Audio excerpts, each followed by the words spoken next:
interacted with both the candidates, both President Biden and President Trump, and I can tell you, this was really a very feeble performance by President Biden, and certainly would hurt the Democratic Party. On the issue of Donald Trump, yes, he played to the gallery and he played it well yesterday. Clearly, it's a music to his supporters. What was also good to hear from an objective standpoint was that he has moderated his stand on the abortion issue, which concerns millions of women across the United States. And I'm hopeful as the election gets underway. What I'm gathering is that Democratic Party may have to look for a different candidate, because certainly they know that with President Biden as the candidate, there is a huge contrast which emerged from the debate yesterday, and they don't have a winning candidate at this moment. Although, as I say, politics is the art of impossible. Anything can happen. But for now,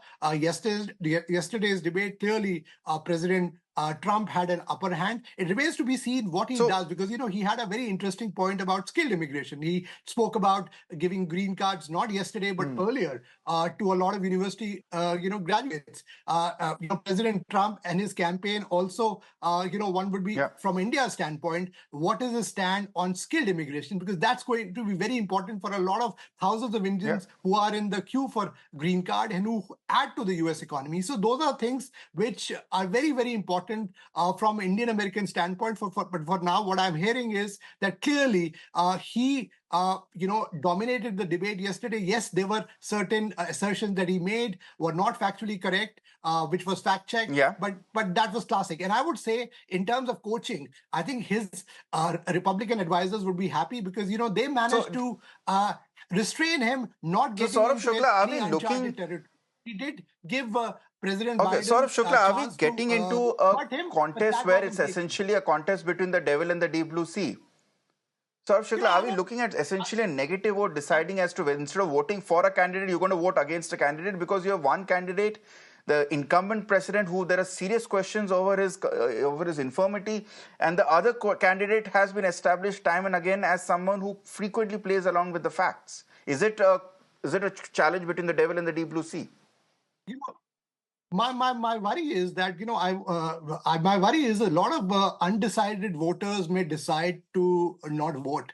That's something which is a concern, and that should be a concern for both the parties, because sometimes what happens is it's a game of numbers. Whoever gets to 271st wins the presidency.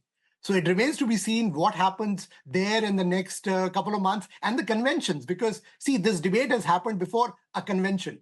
So there is still some time, but I still feel that if no steps are taken, Democrats run the risk of losing these elections. I can tell you at this moment, President Trump, he's dominating, and certainly he does have some court cases to go for. What happens on that may have an impact. But yes, American voters have a difficult choice because this is the world's greatest democracy, and a country for which the future of world in many ways depends, because we are in a globally intertwined world. And, yes, it is going to be a tough choice indeed, as Saurabh Shukla has pointed out. Yeah, it is going to be a tough choice indeed, Saurabh Shukla, as you have pointed out. Yes.